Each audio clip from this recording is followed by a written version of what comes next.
plaisir et le vouloir diminuent la peine du travail et l'homme ne vit pas du nom mais de son travail. Mesdames, messieurs, bonjour, très heureux de vous retrouver ce vendredi 1er mai de l'an de grâce 2020 pour une nouvelle édition de DBS Matin. C'est dans un contexte particulier de Covid-19 que nous célébrons d'ailleurs la fête du travail ce 1er mai de l'an de grâce 2020. Mais sûrement, on sait pertinemment que vous travaillez et que vous travaillez durement pour avoir justement de quoi nourrir votre famille et nous savons que dans le contexte actuel, les choses ne vont pas pour le mieux dans le meilleur des mondes. Tout de suite et maintenant, nous allons accueillir Hervé Moukouri avec sa chronique.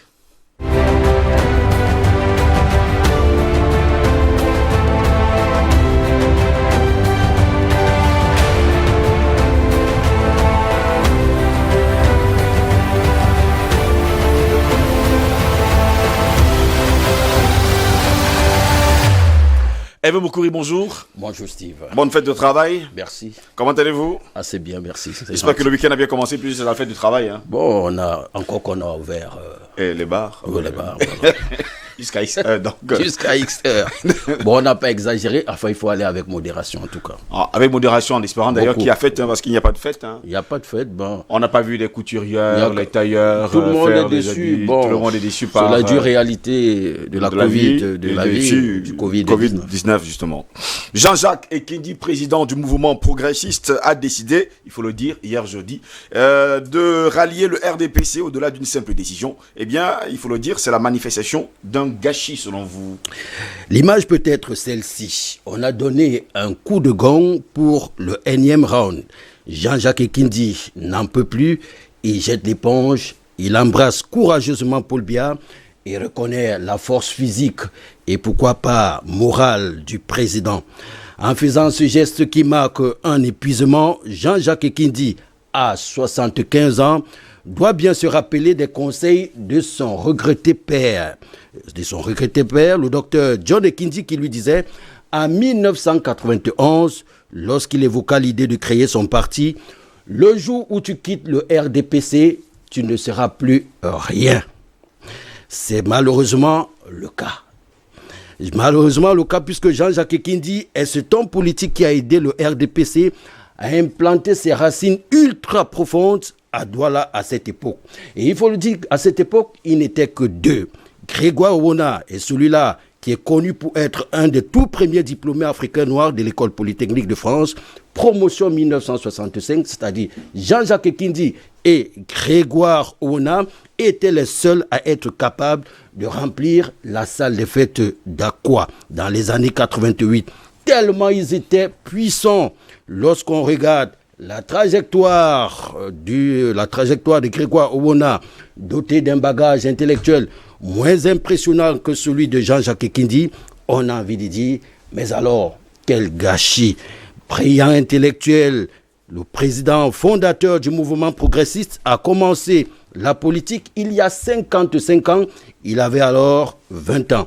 La notoriété, la popularité acquise au sein du Rassemblement démocratique du peuple camerounais l'ont obnubilé au point de penser qu'il pouvait aller plus loin en politique en créant son propre parti politique.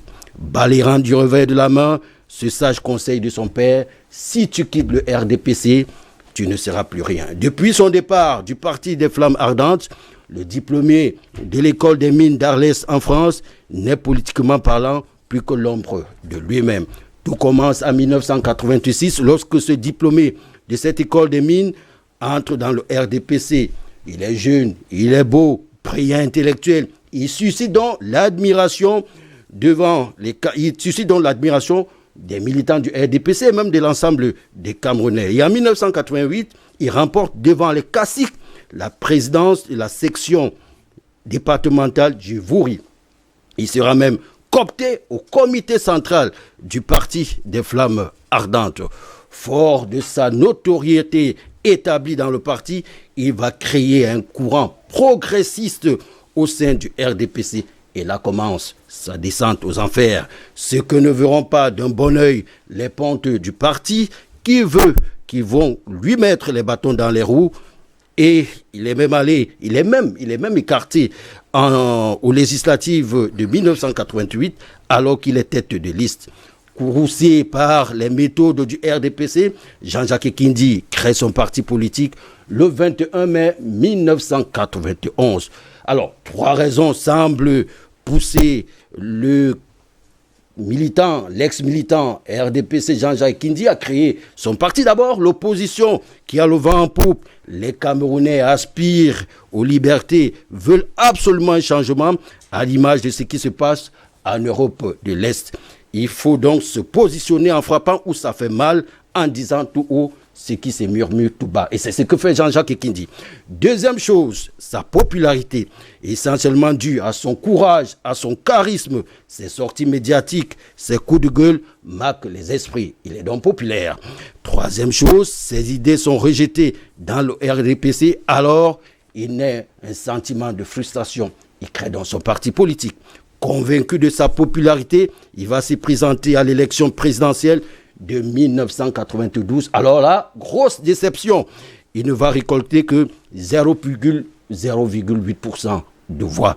Jean-Jacques Kindi, l'homme politique qui voulait se faire plus gros que le bœuf, va rentrer dans les ténèbres de l'oubli. En juillet 2007, grâce à une alliance, il va être élu député à Douala premier avec quelque part, il faut le dire, l'onction du RDPC. 2011, il se présente à nouveau à l'élection présidentielle sous le slogan significatif « Les morts ne sont pas morts ». Nouvel échec.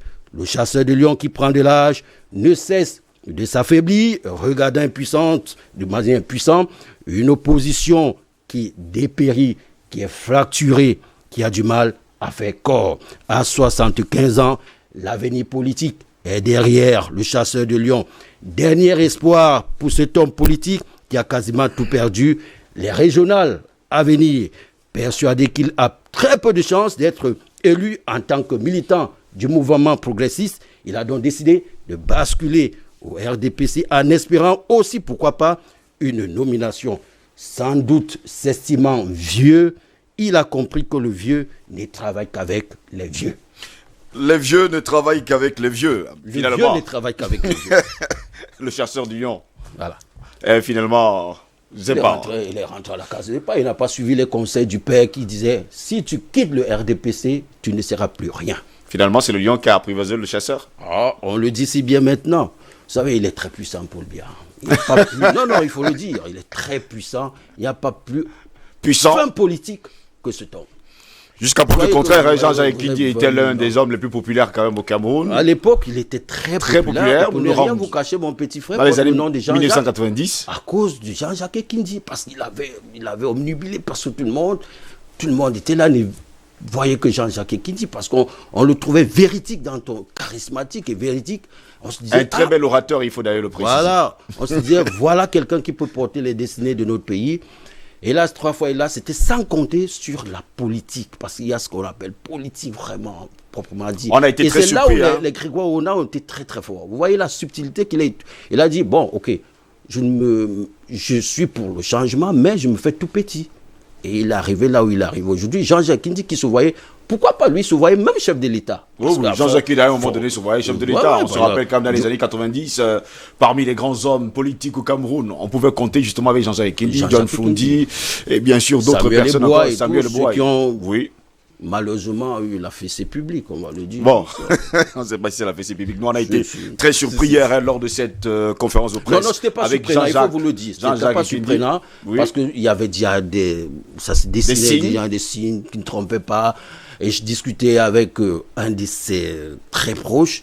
C'est passé déjà au palais de l'unité depuis belle lurette, ça ne se cachait pas, il y avait des négociations qui se passaient. Du moment pourtant, il a déclaré qu'il n'y avait pas de négociations. Non, moi je vous le dis, de la bouche de quelqu'un qui était très très lié à Jean-Jacques Kindi, qui est même toujours très lié. Je ne veux pas le citer. Bon, je pense que Jean-Jacques Kindi rentre quand même chez lui, parce que le RDPC c'était déjà de son parti. Il ne fait que rentrer à la case départ, il y a 75 ans, qu'est-ce qu'il peut encore espérer, sinon une nomination pour lui permettre de...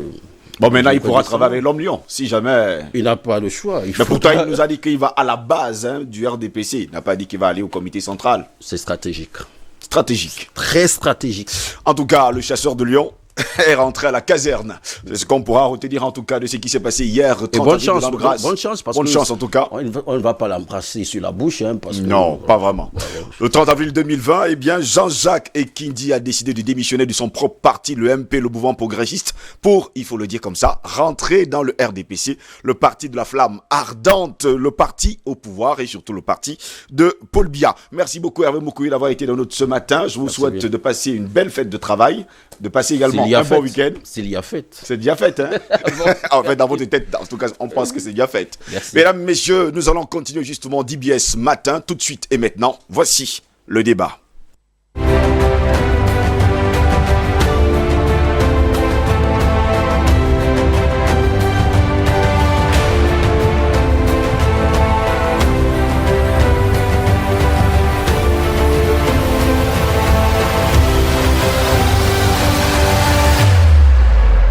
C'est le débat et comme j'aime souvent le dire, la nourriture de l'esprit c'est l'information. Quand cette information manque, on parle de constipation mentale. Par conséquent, on s'accroche aux rumeurs, un langage ordurier, quartiésard et bien d'autres choses qu'on ne saurait citer ici. Tout de suite et maintenant, ils sont là, ceux qui vont participer à ce débat ce matin. À ma droite, Bertrand Tatinda, homme politique et surtout analyste politique. Bonjour et bienvenue à vous.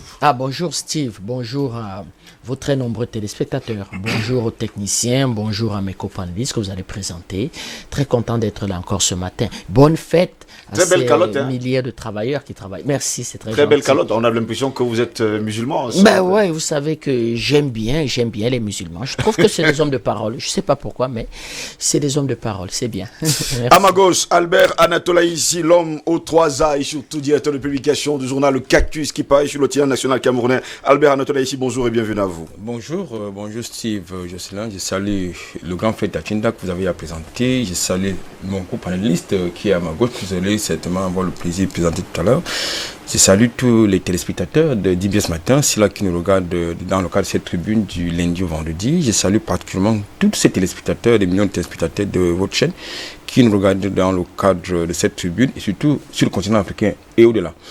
Comme à mon habitude, mon coup de gueule ce matin, que célèbre-t-on, que commémore-t-on aujourd'hui la fête du travail ou la commémoration des droits du travailleur? Parce que déjà, j'ai entendu le grand frère Tatinda dire qu'il célèbre la fête du travail. Bon, je ne sais pas s'il s'agit de ça, parce qu'il me souvient qu'il y a quelques siècles déjà, et nous étions, j'allais dire, lorsque nous parlons, je ne parle du prolétariat, nous étions dans les luttes des classes ouvrières. Oui. Et c'est à la sueur et au sang que nous avons pu obtenir du moins une petite indépendance au niveau du travail. De ce droit. Mais aujourd'hui, finalement, est-ce qu'aujourd'hui le travailleur d'hier d'aujourd'hui est différent du travailleur d'hier? Je ne pense pas, parce que nous avons le sentiment que beaucoup de travailleurs vont au boulot en tenant les pieds. Pourquoi? Parce qu'ils ne sont pas épanouis dans le travail. Les conditions de travail ne sont pas appropriées, adéquates. Justement, dans un contexte de Covid-19, ça va encore être plus compliqué, il me semble.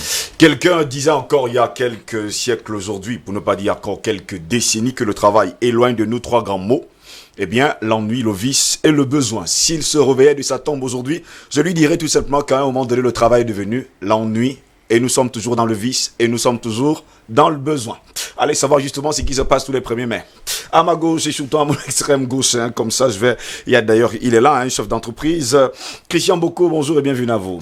Bonjour Steve, bonjour à tous les copanélistes, bonjour à vos milliers de téléspectateurs.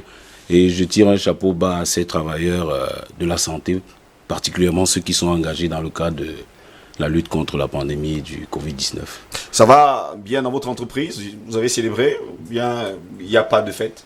Écoutez, on se range dans la lignée de ce que le chef de l'État a bien voulu, qu'il n'y ait pas de célébration. Qu'à cela ne tienne, nous avons pris des dispositions pour honorer nos employés dans le strict minimum possible. Nous sommes frappés... Pour célébrer justement en famille?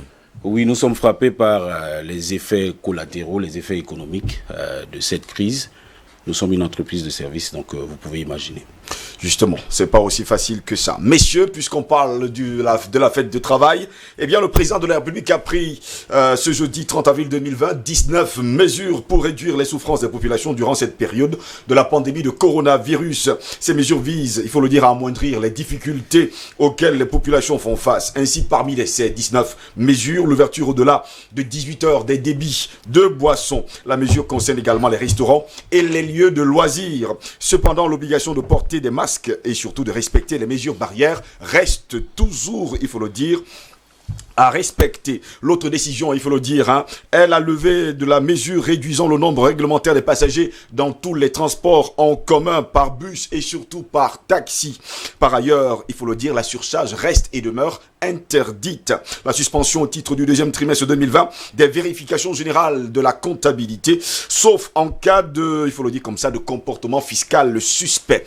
Il y a également le report du délai de dépôt des déclarations statistiques et fiscales sans pénalité en cas d'acquittement du solde, il faut le dire, correspondant. L'octroi également des moratoires et de différés de paiement aux entreprises directement affectées par la crise, suspendant, il faut le dire, les mesures de recouvrement forcées à l'encontre de celle-ci.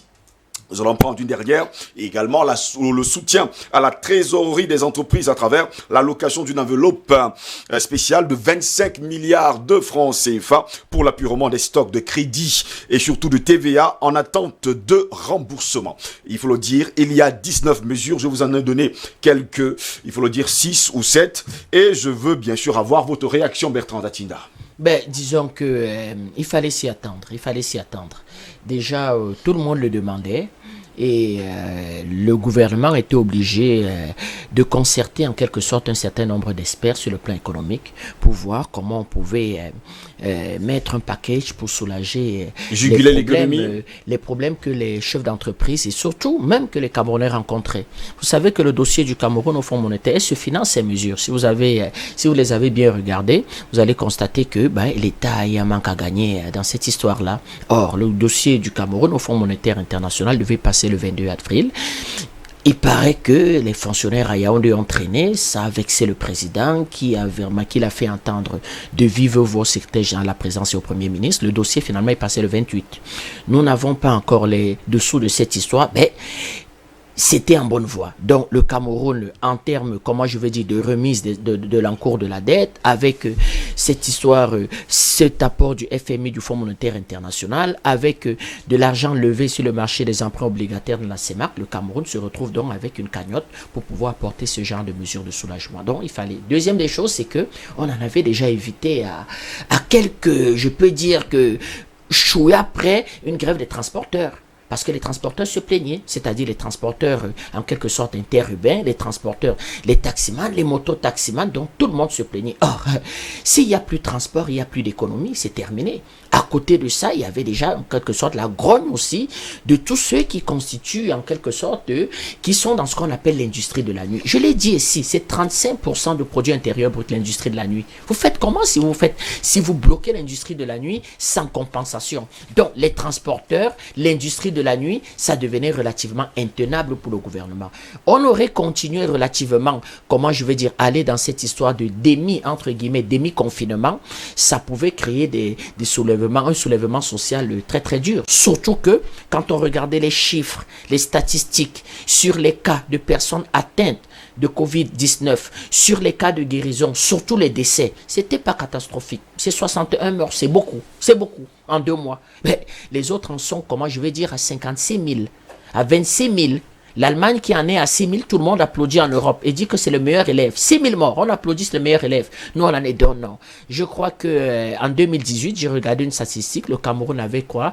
4 700 personnes sont décédées de paludisme. Donc, entre 56 morts et 4 700 personnes, les Camerounais, relativement dans leur ensemble, arrivaient à juguler. Quelqu'un me disait il y a quelques jours, Bertrand Datinda, que jusqu'à preuve de contraire, puisqu'il n'y avait plus beaucoup de transports sur les axes routiers, cela a réduit, il faut le dire également, les accidents et des morts sur nos oui, ça réduire les accidents et les morts, mais à quel prix? À quel prix? Tout le monde est pratiquement, entre guillemets, en faillite. Moi, j'ai quelques intérêts dans l'immobilier, ça devenait dur, parce que quand vous êtes bailleur d'entreprise, quand vous êtes bailleur, vous voyez la situation de ces entreprises, c'est difficile. Vous êtes obligé de négocier avec eux des rechalonnements, en quelque sorte, de dettes locatives. Mais, donc, c'était difficile. Le président a été très sage, je crois qu'il a été très sage. Le Premier ministre, très certainement aussi, a dû faire un rapport là-dessus, avant ces concertations, comment je vais dire que des leaders des syndicats patronaux. Donc, moi, je crois que c'est une très, très, très bonne mesure. Il faut même aller plus loin. Pour moi, il était question... Donc, c'est une mesure salutaire pour vous. Ah, très salutaire. Il fallait la lancer rapidement. Mais, aussi, imaginez-vous si le président n'avait pas pris ces mesures de confinement et qu'on en était à 4000 morts. Qui allait l'assumer sur le plan politique, ça? Donc, c'est un chef d'État. Donc, il fallait bien aussi qu'il prenne ces mesures sanitaires. Mais dans l'ensemble, comme l'a dit un de mes copanélistes, le corps médical travaille très bien. Albert Anatola, ici, ne peut-on pas dire aujourd'hui que c'est un gros risque également de laisser des personnes de 18h jusqu'à X heures? N'est-ce pas un gros risque? Écoutez, je voudrais vous dire une chose. En dehors des mesures compensatoires alternatives directes, oui, comme par exemple la planche à billets, ou bien le canne d'échec, dans tous les cas, le gouvernement n'avait pas de choix. Parce que lorsque vous voyez les 19 mesures qui ont été prises hier par le chef de l'État, par le président de la République, oui, vous constatez que c'est plusieurs secteurs d'activité qui sont concernés. Ce qui suppose donc, certainement, avant d'élaborer ce document, le président il a choisi l'option, n'est-ce pas, d'un engagement politique avec un impact économique au niveau des activités économiques, bien évidemment.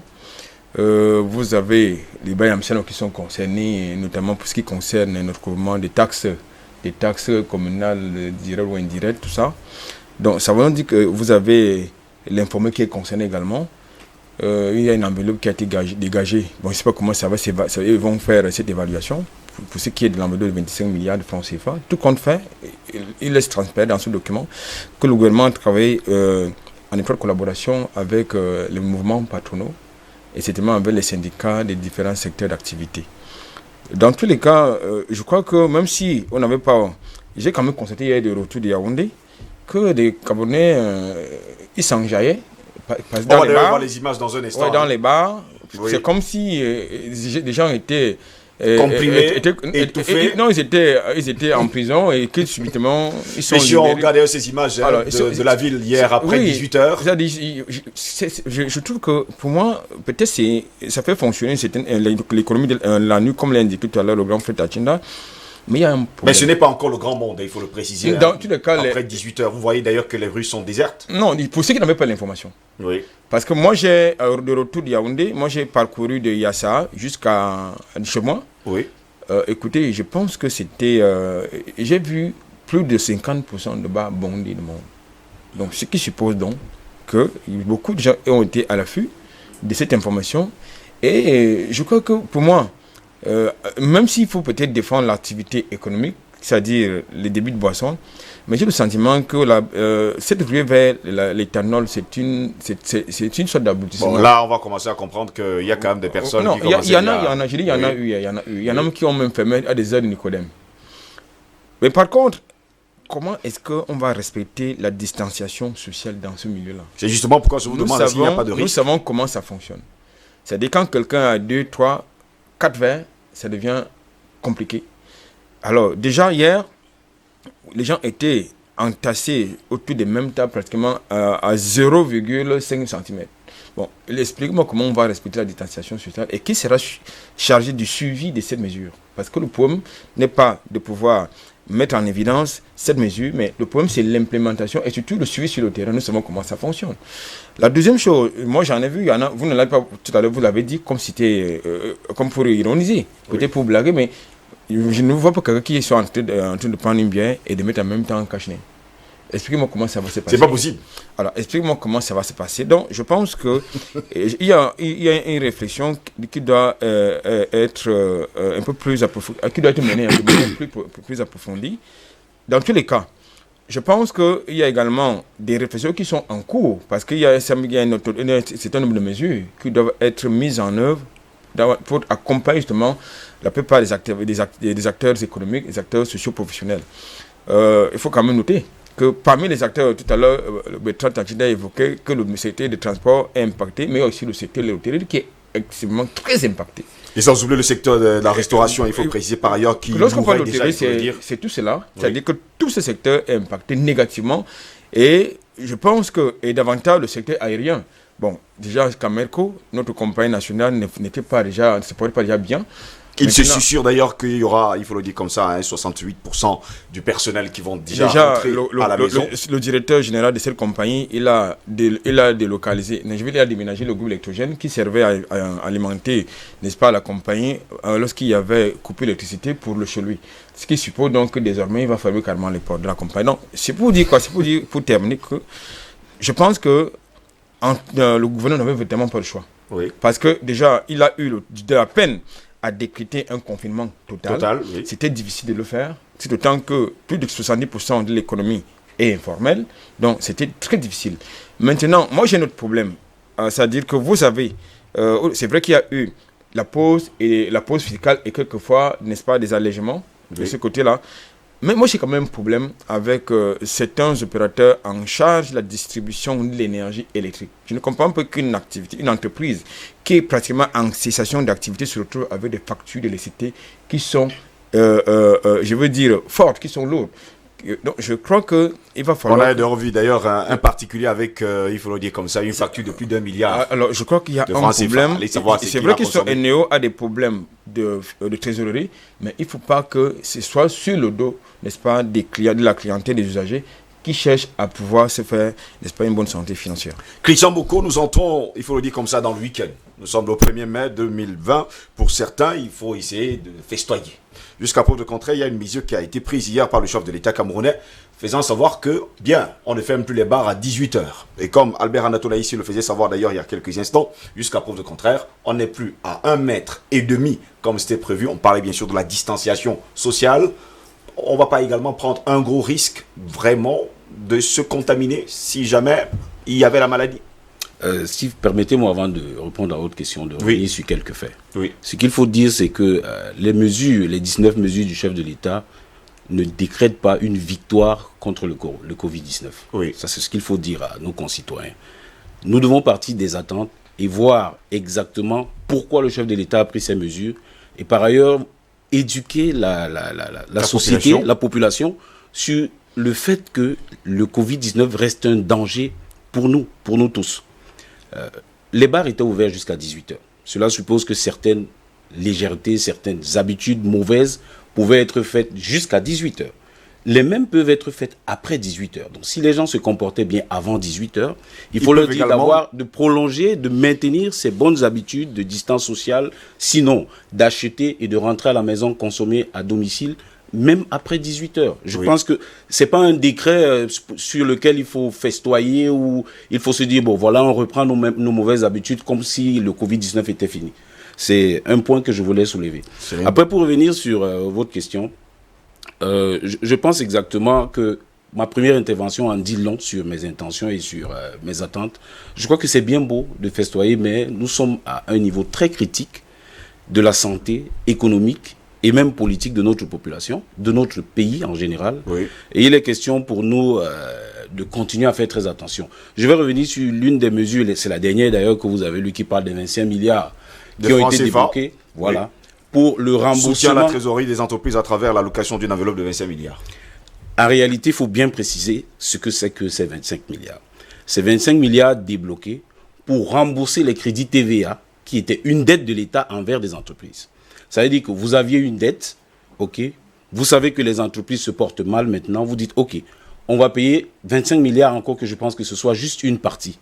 L'État n'a pas été fait une bonne communication pour savoir quels seraient les critères d'éligibilité des entreprises qui vont bénéficier d'un allègement ou bien d'un remboursement total de leur crédit TVA. Donc je crois qu'il ne faut pas célébrer cela. Nous sommes vraiment à un niveau où, il faut le dire, l'État n'a suffisamment pas accompagné ou alors n'a même pas les moyens de le faire. Et aujourd'hui, on se dit, pour que les faillites des entreprises ne tombent pas sur nous, ok, on n'a pas les moyens de les soutenir, mais écoutez, débrouillons-nous comme on peut. Je pense qu'il faut continuer à maintenir les mesures de distanciation sociale, le port des masques. Je crois qu'il faut même d'ailleurs doubler d'ardeur et de contrôle Ok, sur ces mesures. C'est d'ailleurs une obligation, hein, toujours dans ce décret, c'est une obligation de porter les masques et surtout de respecter les mesures barrières. Si actuellement que tout est allégé, entre guillemets, je pense qu'il faut d'ailleurs être d'autant plus strict sur le port de masque et le respect de la distanciation sociale. Restons d'ailleurs dans le cas où vous parlez des 25 milliards qui sont alloués d'ailleurs à 16 entreprises. 25 milliards que vous nous faites savoir que c'est juste, il faut le dire là, purement des stocks de crédit TVA. Et vous nous faites savoir tout simplement que c'était en attente, il faut le dire comme ça, de remboursement de la part de l'État. Tout à fait. Les entreprises qui sont soumises au régime du réel, c'est des entreprises à qui on paye la TVA et elles payent la TVA. Oui. D'accord. Et pour ces entreprises qui payent la TVA, qui est une taxe déductible lorsqu'elles font leur déclaration statistique et fiscale en fin d'année, il s'avère souvent que lorsqu'on fait les plus ou moins values de TVA, que les entreprises aient payé un surplus de TVA à l'État. Alors après un certain nombre d'années, vous pouvez demander un remboursement du trop perçu du TVA. Et donc, l'État ne le fait pas de manière automatique, mais il faut dire quand même que des efforts sont faits. Et de plus en plus, depuis l'avènement du nouveau ministre des Finances, il y a un réel mouvement de remboursement des crédits TVA des entreprises. Donc, ce que l'État a fait, ce n'est pas un cadeau. Pas une aide. Non, ce n'est pas une aide. L'État a juste voulu être plus responsable dans la prise de décision de remboursement de ces crédits de TVA. Encore que, il faut savoir quelle est la dette exacte de crédit TVA de l'État pour pouvoir juger des 25 milliards, ce que ça représente. Et moi, j'insiste encore, je voudrais savoir quels sont les critères d'éligibilité pour savoir quelles entreprises vont être remboursées et à quel pourcentage. On espère tout simplement qu'on va revenir sur ce sujet dans les jours à venir. Albert Anatolaïs, une réaction? Non, je voulais ajouter quelque chose dans ce que mon co-panéliste a indiqué. Il faut préciser que cette mesure, notamment pour ce qui concerne le remboursement du crédit TVA de 25 milliards, est une doléance du groupement interpatronal du Cameroun. C'est une doléance parce que le président du GICAM, il avait sollicité, n'est-ce pas, un allègement, n'est-ce pas, fiscal, du moins pour ce qui concerne ses membres. Parce que chaque mouvement patronal prêche pour sa chapelle. Vous savez qu'il y en a au moins 2 qui ont pignon sur eux dans l'un de nos sociaux professionnels camerounais. Donc, c'est une doléance, n'est-ce pas, des patrons, des entreprises.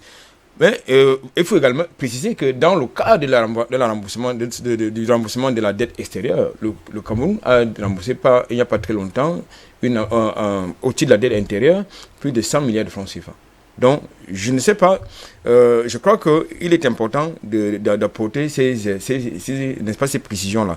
Ceci dit, dans un contexte de morosité économique et financière, de tensions de trésorerie, et que le gouvernement puisse quand même prendre cette mesure, ou pour rembourser, je crois qu'il faut pas faire la fine bouche. C'est vrai que je ne suis pas le communicant du gouvernement, mais il ne faut quand même pas faire la fine bouche. Christian Boko n'a pas fait la fine bouche. Il est très d'accord, il pense que c'est une aide.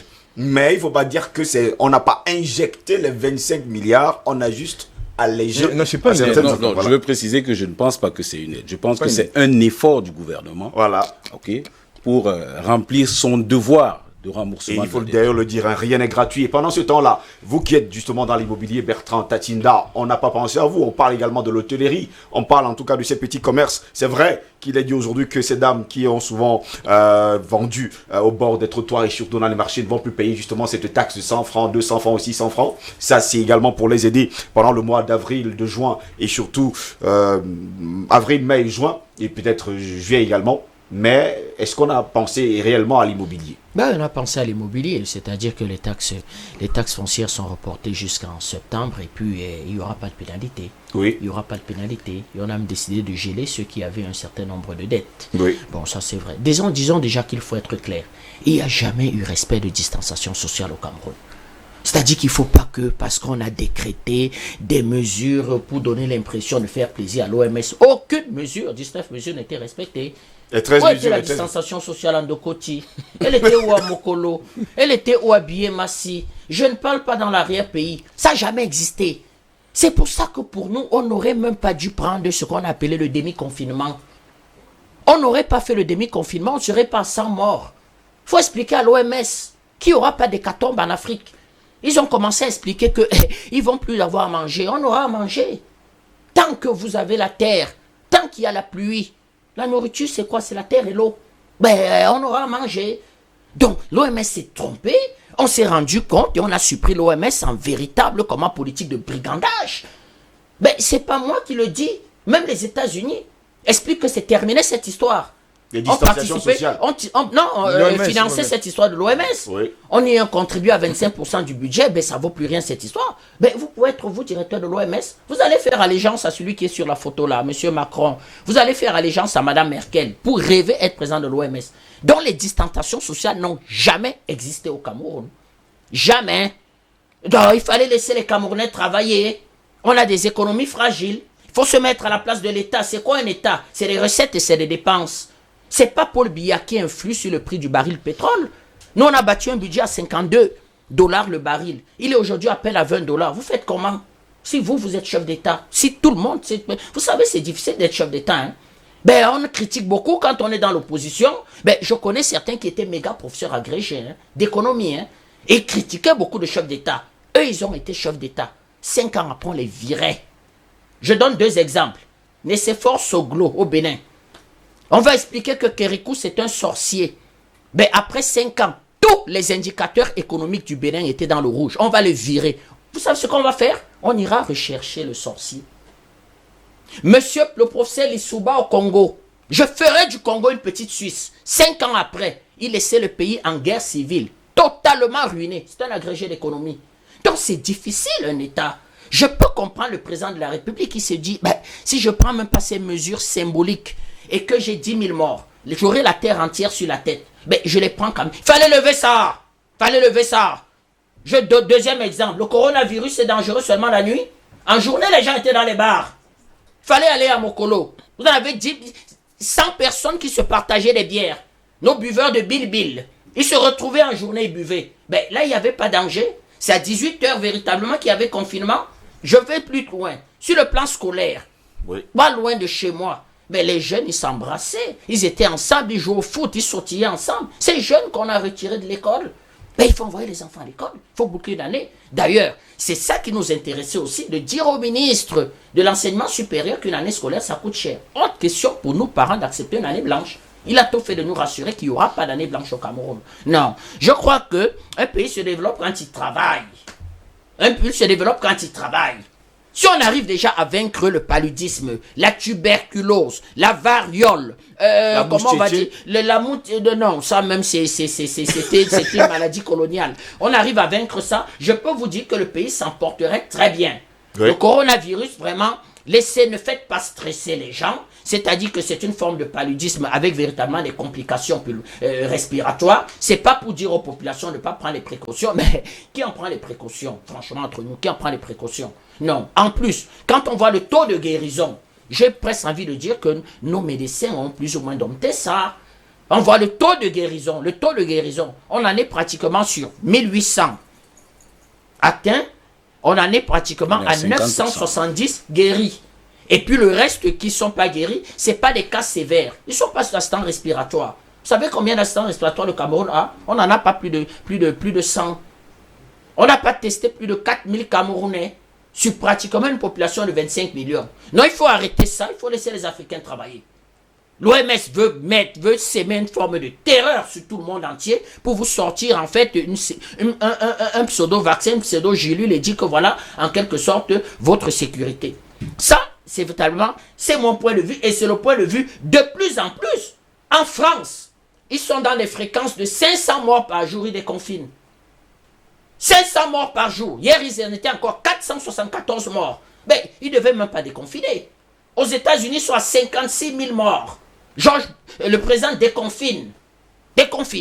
Et nous, on en est à 62 morts. On nous dit la distanciation sociale. Qui le respecte, la distanciation sociale? Non. Donc, moi, je crois que les mesures sont relativement bonnes. Le gouvernement avait ça entre cette forte demande sociale d'entreprise et surtout avoir des recettes. Le gouvernement fait comment pour avoir les recettes? C'est-à-dire à partir du moment où vous soutenez les entreprises, il faut bien avoir les moyens de soutenir les entreprises. C'est pas dit que le gouvernement ne devait pas faire d'efforts. Je trouve qu'avec nos petites économies, je vous ai dit ici que 5 000 milliards, vous avez 5 000 milliards de francs CFA. Vous êtes un Américain moyen riche, moyennement riche. Je dis moyennement riche. 5 000 milliards de francs CFA, c'est quoi? C'est un budget? Vous voulez avoir une vie meilleure avec 5 000 milliards de francs CFA? Faites une conversion en euros de 5 000 milliards de francs CFA. Ça ne vaut rien. C'est 4 immeubles bien situés dans le 8e arrondissement à Paris. 4. Je ne sais pas, c'est à peine une tour à Manhattan. Ça vaut rien. Donc, il faut véritablement, c'est pour ça que j'ai dit que nous, les hommes politiques, après cette histoire, on va rentrer dans le véritable débat de la souveraineté. C'est la souveraineté qui lutte contre le coronavirus. C'est la souveraineté qui soigne. C'est la souveraineté qui permet aux entreprises véritablement d'être puissantes, solides, d'avoir des multinationales du Cameroun qui ouvrent des filiales aux États-Unis. C'est la souveraineté. Vous n'avez pas de souveraineté, vous n'existez pas, vous ne valez rien. On est en contre l'opération. Aujourd'hui, pour eux, on est même un virus. Vous êtes des virus. Alors, qu'est-ce qu'il faut venir parler d'une idiotie de l'OMS? Le débat n'a pas encore commencé. Les débats vont commencer. C'est la souveraineté d'un pays qui le met à l'abri de tout. Vous n'avez pas de souveraineté, allez prendre 2000 mesures. Confinez-vous 100 ans. Ça ne changera pas votre sort. Soignons déjà le paludisme. Déjà ça. Donc voilà notre façon pour nous, les ultranationalismes camerounais, la façon dont nous voyons les choses. Pour nous, le corona, c'est fini. Camerounais, allez travailler. Travailler. Merci beaucoup. Qui compense cette femme en quelque sorte. J'ai discuté avec une femme de Kribi, elle me dit, monsieur Tatinda, je faisais du 35 000 par jour. Vendeuse de poissons, Kribi. 35 000 par jour. Vous imaginez les recettes de cette femme? Mon mari est tombé malade, c'est moi qui ai terminé la maison. On fait comment de cela? Quand on demande à cette dame, et elle commence à travailler à quelle heure? À 19h, 20h. C'est pas une petite population. Qu'est-ce qu'on fait de ces gens? Non, ça, il fallait même pas. Nous ne sommes plus là-dedans. Camerounais, travaillez. Mettez-vous au travail.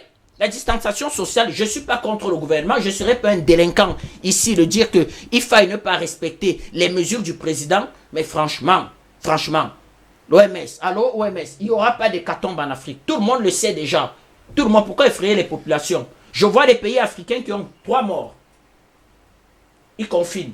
Ce n'est pas l'idiotie. On a un voisin, je ne cite pas le nom de ce pays. 3 morts. On vous comprend, on vous comprend parfaitement ce matin. Je vais me tourner vers Christian Boko jusqu'à preuve le contraire. Il ne faut pas quand même oublier que depuis qu'on a parlé de distanciation sociale, il ne faut pas se saluer, il ne faut pas se serrer la main, il ne faut pas rester ensemble. À un moment donné, on a l'impression que l'identité même de l'Africain est en train d'être balayée d'un revers de la main. Ce n'est pas faux. Je crois qu'il faut être courageux, il faut voir les choses et avoir des analyses pertinentes. Je salue d'ailleurs l'analyse du docteur Tatinda, mais en même temps, nous avons perdu des médecins, pas des moindres. Nous avons perdu des hauts responsables d'entreprise, pas des moindres. Je crois que c'est pas aussi alarmant, bien que je n'épouse pas clairement les chiffres qui soient officiels. C'est pas aussi alarmant. Moi, je suis de ceux qui pensent qu'il faut continuer à travailler, mais tout en restant prudent. Oui. Je ne vais pas jouer au triomphalisme en balayant. Vous êtes d'accord avec Bertrand Tatinda? Il faut aller travailler. Partiellement. Il faut continuer de travailler, mais je ne pense pas que c'est rien du tout le coronavirus. Bien que tout naturellement, même les recherches scientifiques de certaines personnes libres, comme le professeur Didier Raoult, pensent que les Africains ne pourront pas subir cette maladie comme c'était prévu, ou alors comme les Européens, à cause de notre contexte, à cause de notre contexte et de la proximité de cette maladie avec le paludisme. Il s'avère que, naturellement, pour ceux qui sont restés africains dans leur défense naturelle, parce que je crois que ceux qui se lèvent dans la climatisation, conduisent le véhicule dans la climatisation, travaillent sous la climatisation, c'est pas des gens qui sont restés africains. Vous allez voir que ce genre de personnes, lorsqu'il y a quelques poussières qu'ils respirent, ils font une grippe. Mais ceux qui sont restés africains dans l'âme, qui sont dans les marchés, qui tous les jours respirent et le bacille de coque et leur défense naturelle arrive à s'en faire, ce genre de personnes-là, naturellement, vont être résistants parce qu'ils ont un système immunitaire fort. Et c'est réellement ça l'Africain. Le professeur Didier Raoult disait qu'à près de 60%, entre 40 et 60% de taux de contamination, les gens vont développer l'immunité naturelle contre la maladie. Donc, en réalité, en partie, le secret, c'est d'être en contact avec ce virus pour essayer de développer naturellement l'immunité. Lorsque nous étions petits, il y avait une maladie, je ne sais plus, je crois que ça devait être la varicelle. C'est une maladie immunisante. On l'attrape une fois toute la vie. Lorsqu'il y avait un de notre génération qui était malade, qui était atteint de varicelle, tout le monde était atteint. On vous envoyait aller autour de lui pour que... Basta, pendant les vacances, vous prenez votre varicelle et à la rentrée, vous êtes sûr que toute votre vie, vous n'en aurez plus. Donc, c'est une façon de voir les choses. Mais le monde aujourd'hui, aucun pays ne fonctionne en vase clos, désormais. Aucun. Donc, ça veut dire que même si on déconfine, ce pourquoi je suis d'accord, il faudrait prendre des mesures fortes. Restrictives. Très restrictives, mais fortes aussi, pour ce qui est de nos atouts, pour pouvoir résister. parce que nous dépendons de la Chine, économiquement en ce qui concerne des échanges. Nous dépendons beaucoup de la France. Vous allez voir les échanges entre le Cameroun et le Nigeria, qui sont voisins, qui ont beaucoup d'atouts. Ok, c'est pas grand-chose. Mais par rapport à la Chine et la France, c'est énorme. Alors que nos pays vivent des recettes pétrolières et des recettes fiscales et douanières dues à l'importation de tout ce que nous consommons ici. Donc vous allez vous rendre compte qu'avec le confinement dans ces États-là, il y aura un impact économique très fort sur nos économies. Et donc, comme le docteur Tatinda le disait, il faut que nous pensions Afrique, il faut que nous pensions au moins sous-région. Parce que rendez-vous compte aujourd'hui, si vous avez une entreprise de service au Cameroun, vous ne pouvez pas prester en Guinée équatoriale. Vous ne pouvez pas prester au Gabon. C'est pas normal. Il faut aller créer une autre entreprise au Gabon. Ça va vous prendre du temps et c'est tout. Le marché, vous l'avez raté. On va donner ça à une multinationale française qui s'y est implantée, qu'on a d'ailleurs, à qui on a accordé dans les accords de partenariat économique des facilités pour rapidement créer des entreprises. Et vous qui êtes là, vous ne pouvez rien faire. Le Cameroun, c'est un tout petit marché. Vous vous rendez compte, l'Afrique, c'est environ 1 milliard, c'est un marché. C'est moins que la Chine. Donc nous devons détruire toutes les barrières de l'Afrique si nous voulons résister. Mais si réellement l'Afrique se comportait comme le voulaient certaines personnes, comme le colonel Kadhafi, je pense qu'aujourd'hui, les affaires comme le coronavirus seraient plutôt des atouts ou l'occasion de montrer à la face du monde aujourd'hui ce que nous valons. Je vais sauter sur ce qui se passe aujourd'hui à Madagascar. Vous vous rendez compte ? Aujourd'hui, après tout ce qui s'est passé, et la victoire, je le dis en pesant, en mesurant mes mots, la victoire de Madagascar sur le Covid-19, il n'y a que 3 ou 4 pays africains qui suivent. Mais après que la France ait déclaré que voilà le protocole azithromycine, hydroxychloroquine, c'est tous les pays africains qui ont adopté cela. Donc aujourd'hui, le réel problème de l'Africain, c'est un problème d'éducation. Je pense que nous devons faire notre devoir. Nous devons faire notre rôle lorsque nous venons sur des plateaux comme ceux-ci. Ce n'est pas forcément pour dire quelles sont nos propres convictions politiques, mais il faut penser à former les Camerounais sur les Africains en général, sur ce que c'est qu'un réel Africain, sur ce que c'est que leur histoire. Rendez-vous compte, ce n'est pas normal que nous ayons toutes ces plantes chez nous, que ça fasse les preuves dans un pays à côté de chez nous, mais qu'on continue d'importer l'hydroxychloroquine pour guérir des gens du Covid. Encore qu'ils ne sont que 1000 personnes. Donc c'est un exemple que je pense comme ça.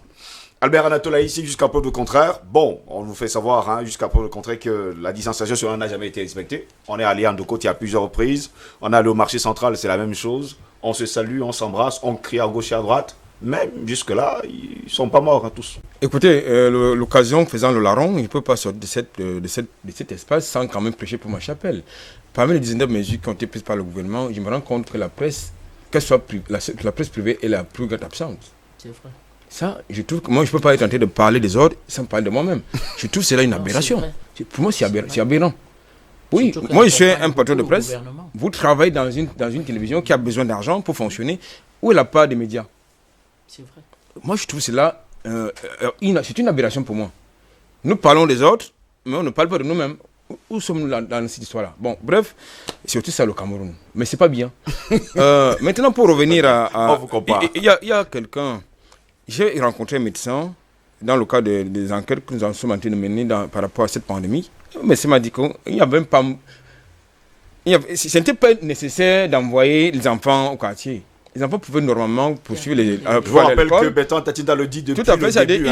Il suffisait de pas envoyer les enfants à la maison. Absolument, il suffisait de procéder comme ça s'est passé à l'école. C'est-à-dire, dès que l'enfant arrive à l'école, pendant la récréation, on donne un comprimé de chloroquine à chaque enfant. C'est simple. Ou bien on prend la tout température. Le matin, et ça, oui, dès que l'enfant arrive à l'école, on leur donne un comprimé de chloroquine. Ça allait bien régler le problème, mais ce n'était pas nécessaire de renvoyer les enfants au quartier. Bon, et déjà, vous allez plus loin au niveau de la distanciation sociale. Dans l'une des mesures, il est prescrit, n'est-ce pas, l'interdiction, il est proscrit la surcharge. Mais depuis qu'on a interdit la surcharge, vous voyez que c'est respecté ? C'est respecté. C'est pas respecté. C'est-à-dire, vous avez des moteurs taximènes qui surchargent avec la complicité de nous-mêmes. Parce que je ne suis pas obligé d'accepter la surcharge qui constitue une infraction, il faut le préciser. Donc, deuxième chose, vous êtes dans les taxis. Moi, j'en ai vu à Yaoundé, c'est relativement respecté. Vous avez 2 personnes derrière, 2 devant, et le chauffeur et le passager avant. Maintenant, par contre, il paraît que Douala, c'est un autre pays. Vous avez des personnes il y en a 3 derrière, Et quelquefois, devant également. Il vous offre une fleur de mettre 2 autres devant, ça dit, avec plus de cheveux, ça fait 3. Donc je pense que là, ça pose donc un problème. Donc, pas seulement d'éducation, de culture, mais surtout même de prise de conscience des responsabilités.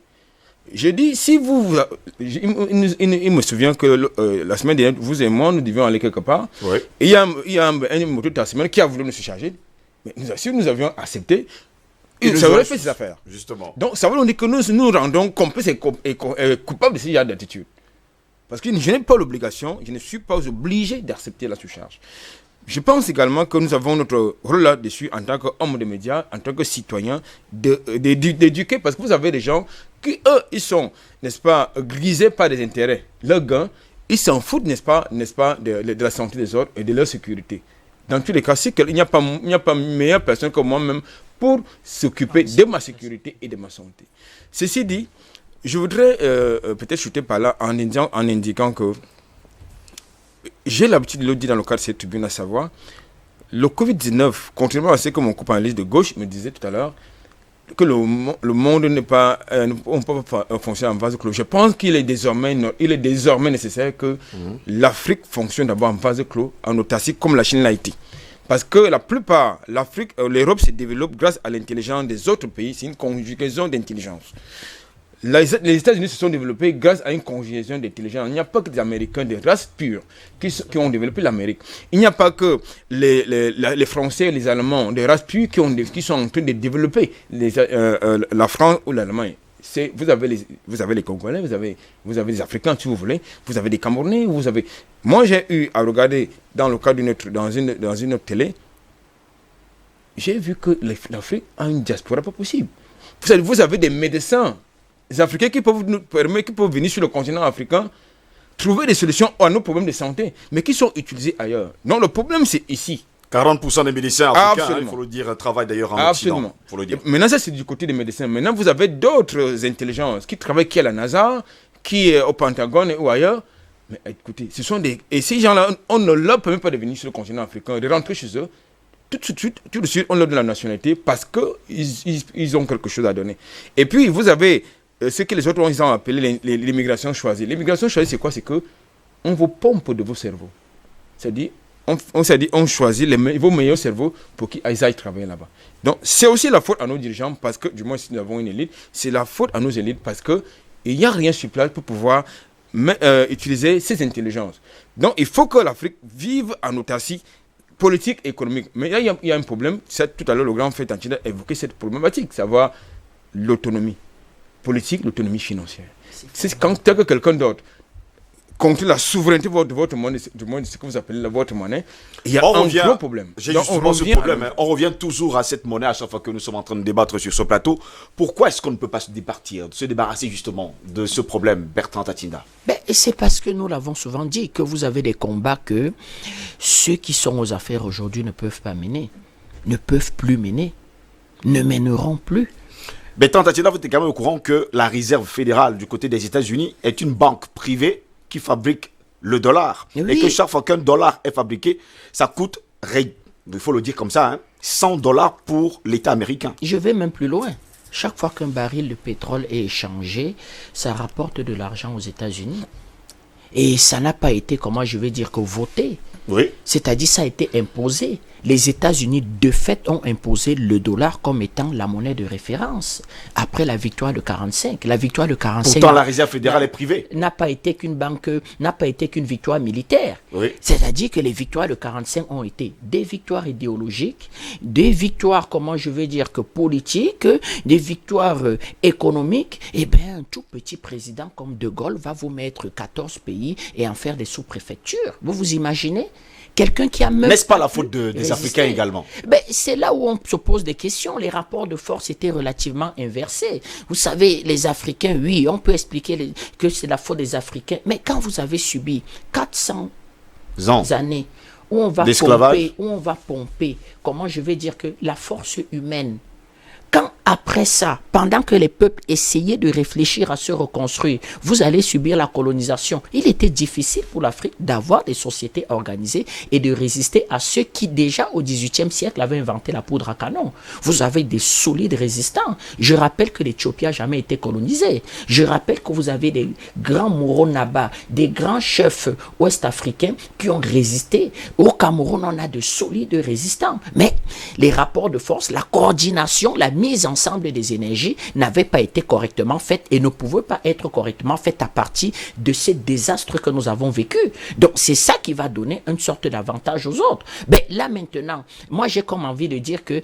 cela va sans dire qu'on ne peut pas descendre plus bas et on ne peut pas accepter l'état dans lequel nous sommes. Vous discutez, c'est pour ça que j'ai l'habitude de dire que c'est même pas un problème idéologique, chers frères. C'est un problème que les Africains n'acceptent plus.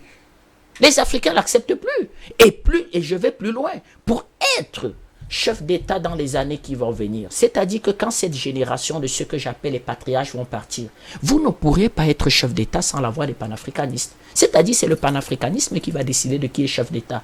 Et quand je discute aujourd'hui avec mes amis du RDPC, j'ai certains qui sont plus durs que moi. Je lui dis, ben, tu es dans le RDPC, vous êtes à la limite petite fille de ceux à qui on va remettre le pouvoir. Mais ils sont hyper ultranationalistes parce que vous avez un nouveau type de militantisme au sein des partis politiques au moins qui tombe sur un point que celui qui devra remplacer le président Biya devra d'abord penser aux Camerounais, discuter avec tout le monde. C'est le point, c'est-à-dire que c'est le dénominateur commun. Donc vous voyez que le nationalisme, l'ultranationalisme refait surface et c'est ça qui développe. C'est l'ultranationalisme qui a développé les États-Unis. C'est De Gaulle qui va moderniser la France, un nationaliste. Ce qu'ils appellent la droite dure conservatrice. C'est quoi? C'est l'ultranationalisme. C'est comment je vais dire que c'est l'ultranationalisme qui va développer la Chine. Je vais même aller plus loin. Ils vont se faire une guerre entre les nationalismes chinois, Mao Tse-tung et le Kuomintang, Chiang Kai-shek. Parce qu'ils ne s'entendaient pas sur la véritable stratégie à adopter. Comment vous vous développez si vous ne vous aimez pas? Comment est-ce que vous pouvez monter quelque chose de sérieux si vous n'y croyez pas en ça? Donc moi je crois que c'est là le débat, c'est pour ça que je dis à quelque chose malheur est bon. Les débats politiques arrivent. Coronavirus, c'est derrière nous, c'est fini. Vous avez des protocoles, Monsieur Cléda le dit, et les témoignages sont de plus en plus convaincants. Le ministre de la Santé du Cameroun a pris attache avec Madagascar. Les premières cargaisons de Covid organique sont arrivées en Guinée équatoriale. De plus en plus, les Africains s'y mettent ensemble. Ils ont botté en touche les recommandations de l'OMS. L'OMS n'est pas patron de ce qui entre dans mon ventre. Ben, il peut aller se faire cuire un œuf, ce directeur général de l'OMS. Qui est-il? C'est qui? Qui est un Africain également. C'est un monsieur ramassé dans la rue, en quelque sorte porté par les lobbies. Qui est également il n'est pas un Africain. Moi, je bois. Gebreyesus est un Africain, c'est un Éthiopien. Le médicament, le Toumi, j'ai pas besoin d'attendre que ce voyou de l'OMS, excusez-moi mon vocabulaire, me donne des recommandations. Je suis responsable de ce qui entre dans mon ventre, dans mon estomac. Donc, il me fiche un peu la paix. Donc, lui, il attend les résultats de Sanoussi. Quand les firmes pharmaceutiques sortiront... Donc vous êtes prêt à boire le Covid organique? Non, je suis prêt à boire même, c'est-à-dire qu'un eau de Javel amélioré, si on me convainc que ça soigne. C'est monsieur Tatsinda. Si j'ai des effets secondaires, je serai le seul à souffrir. Donc, que ce monsieur de l'OMS nous laisse un peu tranquille. Moi, c'est l'après. C'est vous permettre véritablement que vous n'aurez plus de vie économique. Et c'est là où ça devient dangereux, là où Parfait Haïti a raison. Parce que, c'est là où le Fonds monétaire international, la Banque mondiale vous attend. C'est-à-dire le Club de Paris. C'est ce que j'appelle les vautours. Ils vous ont raté avec l'hécatombe, le coronavirus. Ils ne vous rateront pas véritablement avec ce qu'ils appellent les prêts concessionnels du Fonds monétaire international. Et chaque pays africain y allait relativement à ce Fonds monétaire international. Attendez les retombées en fin d'année. Soyez-en sûrs qu'on va venir attaquer la parité du franc CFA. Parce qu'on va vous expliquer que votre déficit commercial... Qui va passer sûrement par une autre dévaluation. Soyez-en sûrs. Donc il faut déjà qu'on s'apprête à dire que autant les experts de la CEMAC et les experts qui travaillent dessus rapidement mettre un pied sur ce qu'on va appeler la monnaie CEMAC et s'apprêter à dire qu'il est hors de question. Il faut déjà le dire au gouvernement qu'il ne faut pas de dévaluation du franc CFA. Il faut le dire là déjà aujourd'hui parce que véritablement, c'est-à-dire qu'à ce qu'on appelle la rencontre semestrielle des présidents et des ministres des Finances de la zone franc, la dernière rencontre doit être en octobre ou en novembre, eh bien, le Fonds monétaire international et la Banque mondiale risquent de venir vous dire qu'effectivement, cette monnaie-là est relativement déjà ne peut plus tenir la route. Vous également, vous pensez comme ça, Christian Boko? Non, pas totalement. Je pense que le docteur Tadjinda soulève un point qui est très important. Je partage partiellement son avis. Sur tout ce qu'il a dit, je ne retrouve rien à redire, mais je ne pense pas que c'est la seule responsabilité du sous-développement des pays africains. Je vais vous prendre un exemple qui est clair. Il a été démontré qu'en termes de fuite de capitaux, en 10 ans, le Cameroun a fait 2000 milliards de fuites de capitaux. Vous vous rendez compte? Les multinationales en grande partie. Ça veut dire que si seulement... Oui, je suis d'accord. Ce ne sont pas les particuliers. Non, je suis d'accord. C'est les multinationales, on a fait une statistique. Je vais expliquer, mais nous avons l'ANIF chez nous. Vous vous rendez compte, nous avons l'ANIF chez nous. C'est nous qui contrôlons la COBAC, c'est la sous-région qui contrôle ça. Les transactions bancaires doivent être tracées et justifiées. Ça veut dire que si nous continuons à notre niveau de rester poreux, ne serait-ce que pour cela. Je prends juste un exemple. Je ne vais pas vous parler des détournements de deniers publics. Si vous voulez qu'on prenne ce pan-là, là aussi, nous avons plus de 1500 milliards. Vous vous rendez compte? Ça veut dire qu'on a 70% de notre budget en 10 ans qu'on a perdu. Et vous pouvez imaginer quel est le taux de notre dette, ou alors si on augmentait le budget de Cameroun actuellement de 170%, vous pouvez imaginer l'impact sur le niveau de vie du Cameroun. Je vais vous prendre un autre exemple. Moi, je pense qu'un pays seul peut se développer si les gens veulent travailler. La première voiture fabriquée en Afrique, c'est le jour où on lève l'embargo contre la Libye de Muammar Kadhafi, qu'on voit la première voiture fabriquée en Afrique. Elle s'appelait Africa. Je ne sais pas si vous vous souvenez. Donc, en réalité, le fait qu'on s'ouvre aux autres ou qu'on se ferme ne peut pas nous influencer totalement si nous voulons travailler. Ouais. Mais quand j'ai dit qu'un pays ne peut plus fonctionner en vase clos, si vous vous souvenez bien, chers companélistes, j'ai bien précisé à la fin de mon propos que l'Afrique doit penser Afrique. Ça veut dire qu'en parlant de vase clos, je pensais des pays africains qui continuent à se sectionner et à évoluer en vase clos au lieu d'évoluer en communauté. Donc je crois qu'on ne se contredisait pas du tout là-dessus. J'ai voulu apporter cette précision. Par contre, moi je suis contre ceux qui pensent qu'il fallait continuer d'envoyer les enfants à l'école. Les enfants, c'est des gens qu'il est pratiquement impossible de contrôler. Et je ne le souhaite pas, mais j'ai vu quelqu'un qui a perdu un enfant. Je vous ai dit que pour le cas du Covid, nous avons perdu des imminents médecins, nous avons perdu des hauts cadres d'entreprise. C'est une grosse perte pour notre économie. Même si c'est une seule personne qui part, c'est mauvais. Ok? Je crois que peut-être, pendant qu'on a décidé de laisser les enfants à la maison, il fallait réfléchir sur des mesures, de même qu'on l'a fait pour ces 19 mesures qui sont faites là, qui sont sorties. On a pris 13. Après, on est ajouté, je crois, on était à 7 ou 9. Et puis, quelques temps après, nous avons pris 19 mesures. Vous voyez, ça bouge tout le temps. Je ne sais pas qu'est-ce qui influence, ou alors c'est l'actualité, ou alors c'est parce que ça se passe chez les autres. Mais je crois que pour ce qui est de l'école, on a pris des décisions de faire passer des cours à la CRTV. Hein. Moi, je suis d'accord. C'est pas tout le monde qui a la télévision. Oui, je suis d'accord. Encore que c'est pas tout le monde qui aime regarder la CRTV. Il y a des encore zones que c'est pas tout le monde. Je ne veux pas. Et quand même vous avez la télévision, il reste à savoir si vous avez de l'énergie électrique. Voilà. Mais ce que je veux dire, en espérant également que les institutrices sont également performants. On a eu des erreurs également à la télévision de ces institutrices. Ça peut arriver. Oui, bon, je vous le souligne. Je ne veux pas dire que c'est un épiphénomène. Je dis ça peut arriver. À nous de dire que l'enseignant n'a pas la science infuse. C'est une institutrice. Ça peut arriver à tout le monde. Mais en même temps, il faut voir le reste des choses. Sur les 100% de ce qu'elle a transmis, elle a fait une erreur. Acceptons, c'est humain. Par contre, j'ai remarqué que au Cameroun, les gens aiment s'apesantir sur des épiphénomènes. Ok? Il y a des choses qui se sont passées à la CRTV. Je ne sais pas s'il y a eu une boîte à suggestions pour essayer d'améliorer. Moi, j'ai vu un enseignant qui m'a fasciné. Il a fait un chant à la télévision. Ok? Et il a demandé aux enfants virtuellement de chanter avec lui. J'ai trouvé cet enseignant passionné. Il n'y en a plus assez de nos jours. C'est un type d'enseignant rare. Mais par contre, j'ai vu ce mec être fusillé sur les réseaux sociaux. J'étais sidéré. J'étais sidéré de voir que cet enseignant qui entonne un chant à la télévision, qui danse, qui chante avec les enfants, ce genre d'enseignant n'existe plus. Au Cameroun, tout le monde se plaint du gouvernement. Tout le monde pense que des gens vont venir changer. Tout le monde sait faire. Hein. Et je vais vous dire, moi je pense, je vais rebondir sur ce que le docteur disait tout à l'heure. Je pense qu'il faut commencer d'abord par parler de la vraie histoire de l'Afrique. Je vais vous prendre une petite anecdote pour sortir.